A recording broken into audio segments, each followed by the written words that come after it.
Good evening, everyone, or good morning, depending on where you are. So, this is my second official video on this channel, and as you probably already know, we're going to talk about the truth a little bit. So, I consider this year to be a really special year because it is the year where, as I mentioned in my first video, I decided to step in the calling God has for me. I've run away from it for a long time, and I came to the realization and the conclusion that it simply wasn't possible. Everything that I desired and wanted could only be a result of me answering this call. For the few of you that might be curious and ask yourself, well, if it is the way, why is it that I was reluctant at first? Well, there were multiple reasons. First, I thought my way was better than God because I didn't really like the way God wanted me to do things. Second, I was fearful, and that it kind of connect to the first reason. It was because I was fearful and I was feeling uncomfortable that I desired to find a better or another way to do things. And let's say that this didn't end well. So there I am here with you and doing things his way. But you see, I've officially became a Christian about 2 years ago, I would say. But I think that this year is the year where I'm actually taking things seriously, because there's a lot that God brought onto my realization that showed me that I wasn't really truthful or serious about the word. And I want this to change this year. But one thing that held me back for a long time in releasing this video was my desire to have everything perfect. I forgot what the word is, perfectionism, I think. So to avoid that, I'm simply going to do things step by step and do them as I discover them. So I desire to start with the very beginning with the word. Although I don't plan specifically on reading it all the way from Genesis to Revelation, page by page, from cover to the all the way to the back, I still desire to read it in a way where it's still ordered. So I don't want it to be exactly like from page 1 to the last page, but I still desire to read it in a way where I still can find my way, knowing that I read this, I read that, so now this is the next step. But either ways, I digress. Let's start with page 1, shall we? So Genesis amazed me. This story truly amazed me. For the few of you that never heard of the story of Genesis before, let me give you a quick summary of it. So in Genesis, there is this entity called God that created everything that exists, right? And we are witnessing through reading the Bible that this God decided to call everything forth into existence by speaking them into existence. So for instance, he would say something like, let there be light, and light would be like this. Or it would say, let the waters separated between the waters, and all of a sudden there would be water above and water below. Or let there be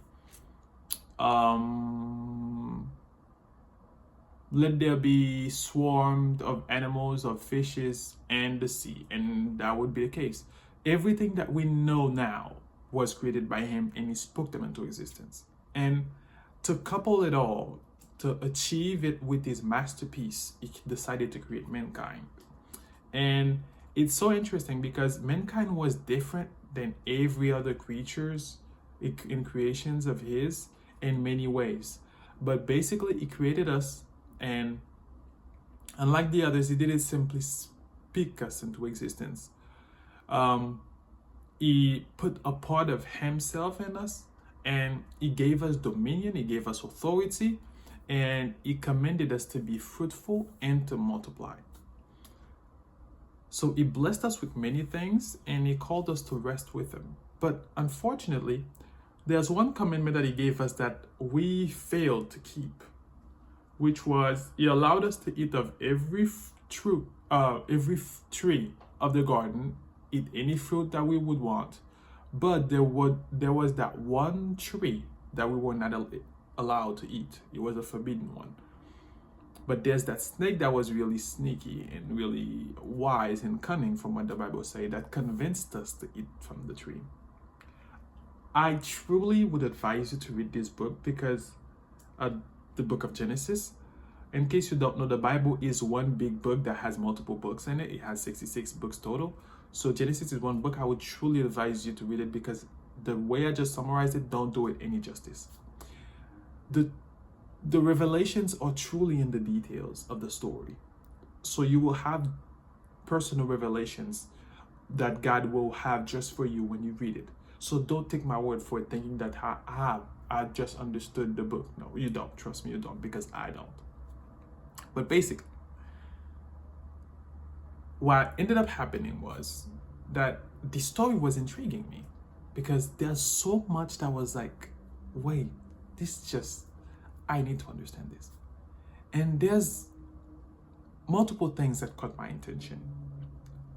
One thing that I would advise you to do when you're reading the Bible, well, it would be nice if you could do that. It's not mandatory or anything, is to have a reason why you're reading it. Is it that you're seeking Christ? Is it that you're seeking truth? Is it that you're seeking answers about the particular issue? Like, have a reason. Don't simply read it because, oh, I have to read the book, then I'm going to read it. No. Read it with some type of awareness of consciousness, or that either this is the word of God and that I'm being transformed through it. Either it is that, I'm knowing God because I'm getting familiar with his word and his way of thoughts and his laws, or I'm seeking a solution, hoping that the word will actually guide me toward the truth and the solution that I need. So in my case, one of the biggest things that I've started to pursue, especially since the beginning of this year, is identity. I truly believe that the biggest issue that we have in society right now is that people don't know who they are. And it's hard to know who you are when you don't know where you're from and what you're here for. That's why I decided to read the Bible, because I needed to know the truth. I was tired of people telling me what things are, and they would tell you something and would not be able to explain it. So I was like, let me get into the book. Because apparently it's a book that is way more than a rational book, but it's also a spiritual book that contains the source of everything that ever existed. Divinely inspired by the one that created everything. So might as well give it a shot, right? When I was reading Genesis, there's this one thing that I noticed. When we were created, it says that let us make man in our image. Which implies, that's quite explicit actually, that we are created in the image of God. What this entails is, I don't know if you're familiar, you should actually. I don't know if you're familiar with objects when you were in high school and reflection of that object called image. You see, an image is the evidence that there's an object somewhere. When you find a reflection of something, it implies that there's an object that is being reflected. In order for you to truly understand the image, you really have to know the object. Why? Because the image in itself is a mere reflection. It's not a substance of its own. The moment the object ceases to exist, the image ceases to exist. Well, if you don't have a reflection, it doesn't mean that there's nothing that can be reflected. This means that the object can exist outside of the image, without the image, but the image cannot exist without the object. So what this pushed me to start to think was that if I truly want to understand who I am, I must understand the object and not myself. And there's multiple reasons for it. It's because I don't know how I was made and know why I was made, but he does, because he's the one that did all of this. And on top of that, since I was made in his image, knowing him is literally knowing me, because an image is supposed to be a reflection of an object, which in turn means that the image is supposed to be what the objects is to the eye. It might be confusing, but basically, when you see an object, you're supposed to see the image. When you see the image, you're supposed to see the object. So if I know God, then I know who I am. But if I try to know who I am without the object, then I'm left in a state of guessing, because there's a lot of things that I do not know, and I don't have the ability to know, because I simply I wasn't there when they were being made, or I simply don't have the understanding that allow me to experience these things, to truly have a relation of them. It's like a pot trying to figure out what it was made for. You have to get in the mind of the potter, the one that was making you, to understand. You might see your shape, you might see your beauty, but you won't know why that thing is until you're told. So I started to think, well, if that's the case, let me study God up close, to find out what is he telling us about ourselves through his ways and through his laws or his words. And the thing that I noticed is that God created everything in his environment with his words. Like literally. Everything that I desired, he created by speaking them into existence. And this, to me, is interesting, because that's not how we live, if it makes sense. But again, God also says not to conform ourselves to the way of the world, but to be transformed. Well, not God himself, but he inspired one of the apostles to say it, the Apostle Paul. But to be transformed by the renewal of our mind. And this entails, of course, that we're not supposed to do what the world is doing, but we're supposed to follow what the word of the Lord says and to apply it instead, and to become new beings, new creatures through what the word says, by applying it and meditating on it.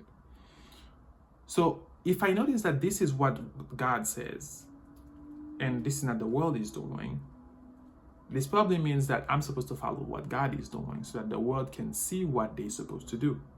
Because again, it starts with God and it ends with God. And I started to follow a little bit closer how he uses words. First of all, you'll notice if you read the book of Genesis that when God was in the darkness, because it says that when God was creating the earth and the heavens, the earth was void and the darkness was over the face of the deep, and it was hovering over the face of the deep.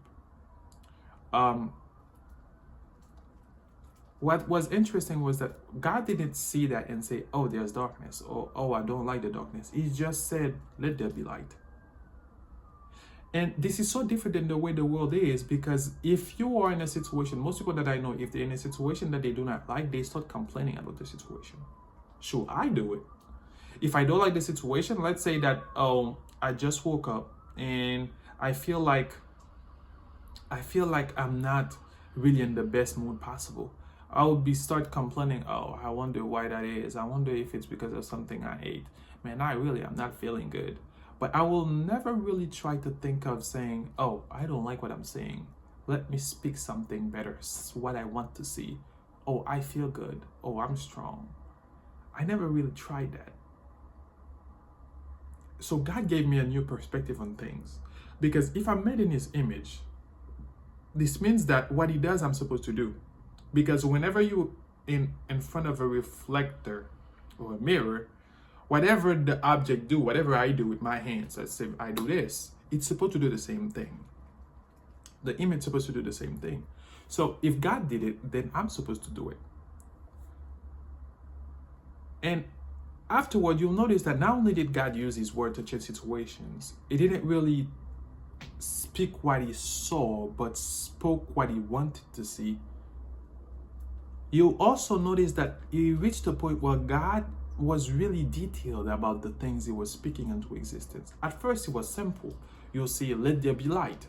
But afterward, the deeper you get, the more you'll notice that God will do more. In the future, well, in different days, like I think was it the second day, where he, okay, the first day even, when he said let there be light, he also had some work to do by separating light and darkness. But afterward, he said that let there be what they call it, an expanse between the water of above and the water of below. So that expanse would cause the waters to be separated.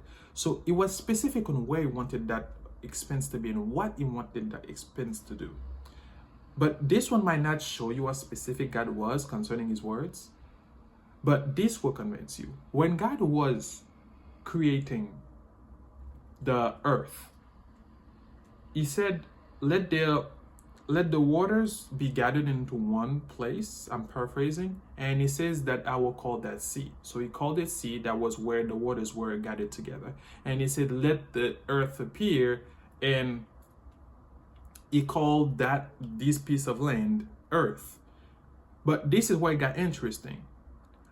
When he was creating plants, he started to describe word for word what he wanted them to do, such as he wanted seed to produce plants and the plants to produce fruits, and these fruits should be seeds, and these seeds would cause the fruit, once they reached the ground, to produce other trees.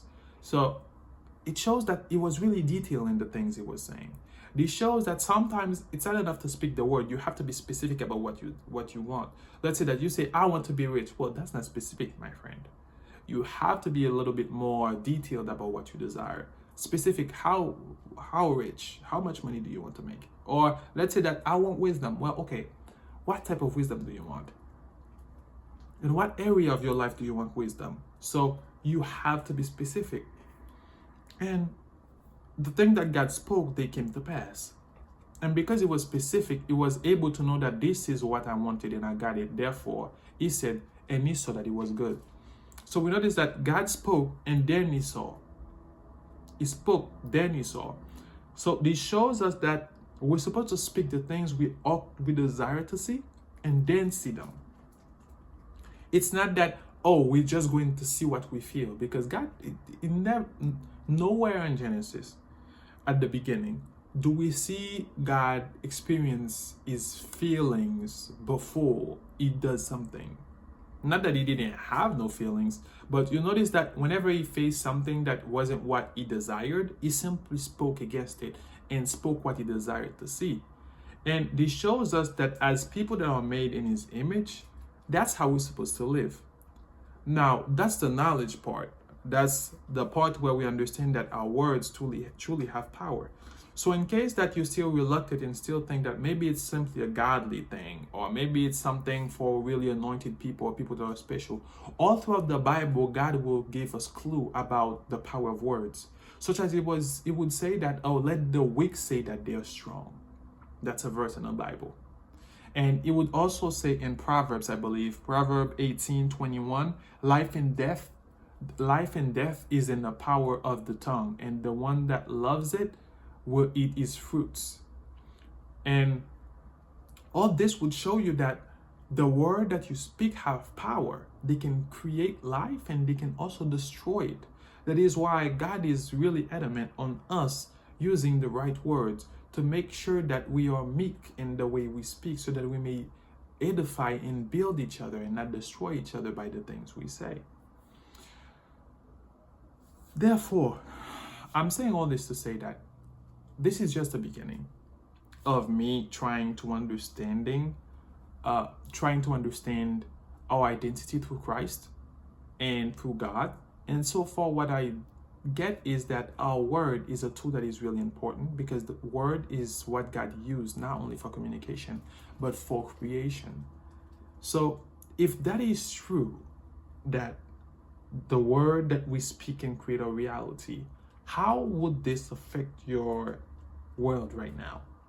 Because again, this is the knowledge part. We still have two phases to go through for this truth to actually manifest and bear fruit in our lives. There's the meditation part, which is the part of understanding, where you truly have revelation, understanding of what you just learned.